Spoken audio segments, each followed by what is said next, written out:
Hello, good morning students. Class 8th subject Sanskrit. आज हम बना रहे हैं वीडियो 1B, प्रथम पाठ यानी पाठ पहला है जिसका नाम है सुभाषितानी। देखो बेटा, सुभाषितानी के दो टुकड़े होते हैं, सु प्लस भाषित। सु यानी होता है सुंदर और भाषित यानी होता है वचन। वचन कह सकते हो या कथन कह सकते हो।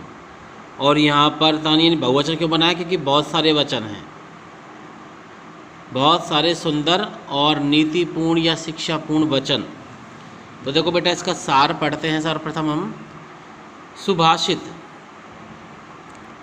सुभाषित शब्द सु प्लस भाषित, इन दो शब्दों के मेल से संपन्न होता है। सु का अर्थ सुंदर, मधुर तथा भाषित का अर्थ वचन है। अभी मैंने आपको बताया था बेटा कि दो शब्द होते हैं सु प्लस भाषित। तो यहाँ देखो, सु का अर्थ या तो सुंदर लगा सकते हैं हम या मधुर भी कह सकते हो। ठीक है बेटा। इसके अलावा जो भाषित है, इस भाषित का अर्थ वचन है। इस प्रकार सुभाषित का अर्थ सुंदर वचन या फिर मधुर वचन है। प्रस्तुत पाठ में सूक्ति मंजरी, नीति शतकम, मनुस्मृति, शिशुपाल वधम, पंचतंत्रम से रोचक और विचारोत्तेजक श्लोकों को संग्रहित किया गया है। यानी कि प्रस्तुत पाठ में जो ये श्लोक लिए गए हैं, जो सुभाषित लिए गए हैं, ये अलग अलग ग्रंथों से लिए गए हैं। उन ग्रंथों के नाम यहाँ दिए गए हैं। जैसे सूक्ति मंजरी है, ये ग्रंथ का नाम बेटा। नीति शतक है, मनुस्मृति है, शिशुपाल वध है, ये अलग अलग कवियों के हैं। और पंचतंत्र है, इनसे ये रोचक और विचारों को प्रभावित करने वाली ये जो सूक्तियाँ हैं, ये संग्रहित की गई है, जिनमें महापुरुषों के स्वभाव, गुणियों की प्रशंसा, साहित्य संगीत कला की महत्वता, चुगलखोरों की दोस्ती से होने वाली हानि और स्त्रियों के प्रसन्न रहने में सबकी खुशहाली को आलंकारिक भाषा में प्रस्तुत किया गया है। देखो बेटा कि महापुरुषों के स्वभाव कैसे होते हैं ये बताया गया है इसके अंदर। और गुणियों की प्रशंसा, जो गुणवान लोग होते हैं उनकी प्रशंसा करना। और साहित्य संगीत कला की महत्वता, यानी साहित्य संगीत और कला हम सभी प्राणियों के लिए कितना महत्वपूर्ण है, इसकी विशेषता बताना। और अगर ये नहीं है तो जीवन व्यर्थ होना, ये सब कुछ बताया गया है। और जो चुगलखोर होते हैं, जो चुगली करते हैं, बुराइयां करते हैं, घृणा करते हैं, ईर्ष्या करते हैं, ऐसे लोगों की दोस्ती जब हम करते हैं दोस्त उनसे, तो उनकी दोस्ती जो हानियाँ होती हैं उनका वर्णन किया गया है।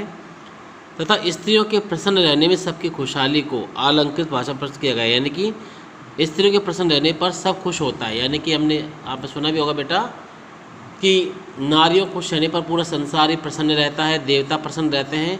इसीलिए नारियों के प्रसन्न रहने से सब कुछ खुशहाल होता है, ऐसा इस पाठ के अंदर दर्शाया गया है।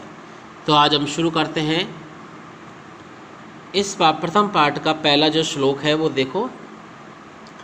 गुणा गुणगेषु गुणा भवन्ति ते निर्गुणम प्राप्य भवन्ति दोषा सुस्वादुतोय प्रवहन्ति नद्ये समुद्रम आसाद्य भवन्तपेय। वापस सुनो। गुणा गुणगेषु गुणा भवन्ति ते निर्गुणम प्राप्य भवन्ति दोषः सुस्वादुतोय प्रभवन्ति नद्ये समुद्रम आसाद्य भवन्ति अपेया। देखो बेटा,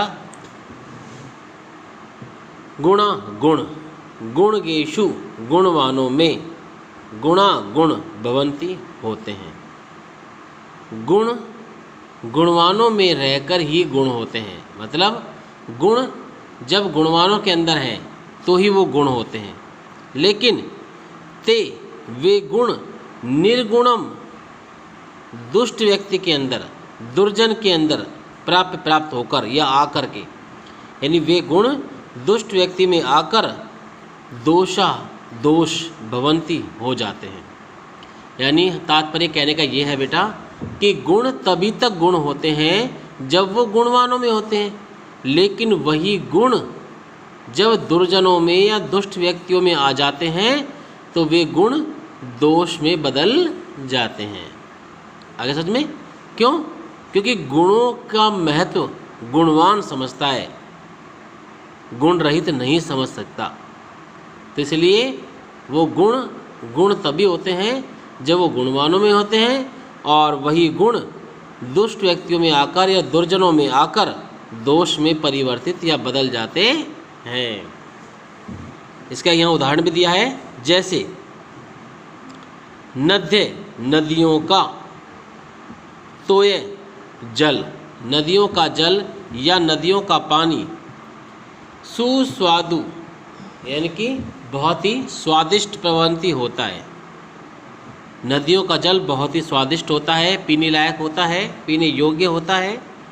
लेकिन वही जल, कौन जल? नदियों का मधुर जल, समुद्रम आसाध्य, समुद्र में आसाध्य मिलकर, लेकिन वही नदियों का जल समुद्र में मिलकर अपेया भवंती, पीने योग्य नहीं रहता है। क्यों? क्योंकि समुद्र का जो जल होता है बेटा वो खारा होता है, और नदियों का जो स्वादिष्ट और मधुर जल है वो उस खारे पानी में मिल जाता है, और उस खारे पानी से मिलने से उसकी जो मधुरता है वो भी नष्ट हो जाती है, और वह पानी भी खारा हो जाता है। इसलिए कहते हैं कि वो पीने योग्य नहीं रहता है।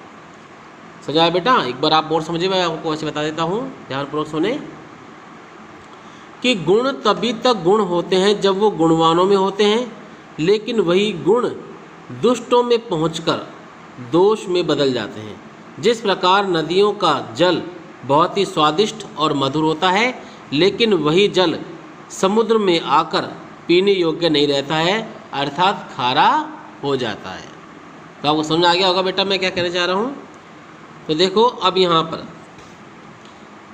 इसमें शब्दार्थ दिख रहे हैं आपको बेटा। ये शब्दार्थ आपको अपनी CW की कॉपी में लिखने हैं। यहाँ एक लाइन में लिखे हुए पूरे, आपको क्या करना है? नंबर 1 गुणगेशु बराबर गुणवानों में, फिर नीचे नंबर 2 प्राप्य प्राप्त करके, फिर नीचे नंबर 3 सुस्वादु तोया स्वादिष्ट जल वाली, फिर नंबर 4 प्रभवंती उत्पन्न होती है, फिर नीचे नंबर 5 समुद्रम आसाध्य समुद्र में मिलकर। इस प्रकार ये आपको 5 शब्दार्थ है श्लोक के, ये लिखने हैं। इसके बाद इसमें लिखा है हिंदी भावार्थ, ये आपको आपकी HW की कॉपी में लिखना है। और लिखना किस प्रकार है? आपको नंबर 1 डालना है हिंदी अनुवाद के लिए, पहले पार्ट नंबर 1 डालना है, पार्ट नंबर 1 डालोगे, फिर वहाँ पर आपको नंबर 1 डालना है, लिखना है गुणः, फिर डॉट लाइन करनी है, और लास्ट में है अपेया, अपेया लिखना है, और एक लाइन में इस प्रकार आपका ये श्लोक आ जाएगा।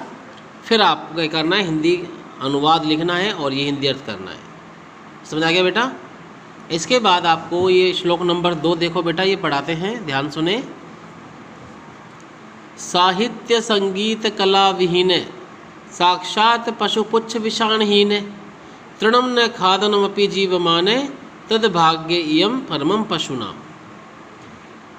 वापस सुने। साहित्य संगीत कला विहीन साक्षात पशुपुच्छ विषाणहीन तृणम न खादन अपि जीवमान तद भाग्य इयम परमम पशुना। देखिए, साहित्य संगीत कला विहीन, साहित्य संगीत और कला से, विहीन का अर्थ होता है रहित, साहित्य संगीत और कला से रहित व्यक्ति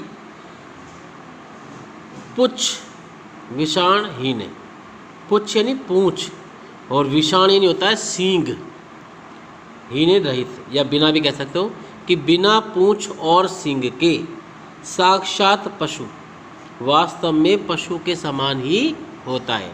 साहित्य संगीत तथा कला से रहित व्यक्ति बिना पूंछ और सींग के वास्तव में एक पशु के समान ही होता है।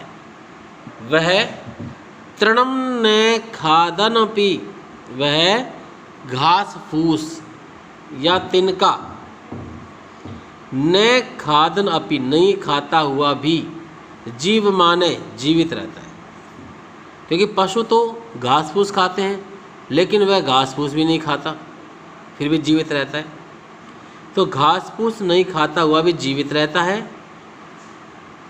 तद भाग्य इयम परमम पशुनाम, उसके भाग्य से तो पशुनाम परमम, पशुओं का भाग्य ही श्रेष्ठ होता है। यानी उससे अच्छा तो पशुओं का भाग्य ही है कि वो घास फूस खा रहे हैं फिर पशु है, और वह बिना घास फूस खाए भी पशु के समान हो रहा है। क्यों? क्योंकि उसके अंदर साहित्य, संगीत और कला जैसे गुण नहीं है।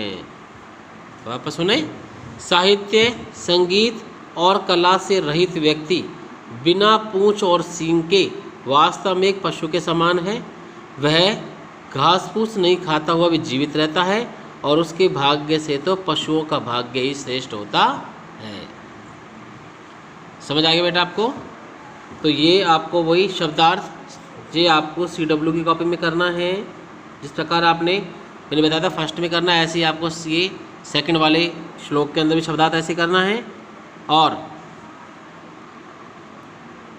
और उसके बाद ये वही हिंदी अर्थ है इसका, आपको श्लोक लिखना है, वही एक लाइन में स्टार्टिंग शब्द लिखना है। ठीक है बेटा, कि साहित्य फिर डॉट डॉट लगाना है और लास्ट में पशु नाम लिखना है।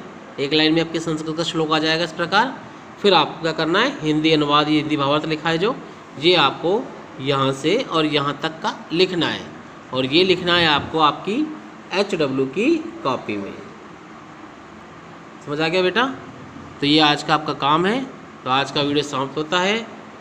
ठीक है, तो घर पर ये वर्क आप ज़रूर करें, और साथ साथ में आपको क्या करना है, इनको याद भी करना है। Okay students.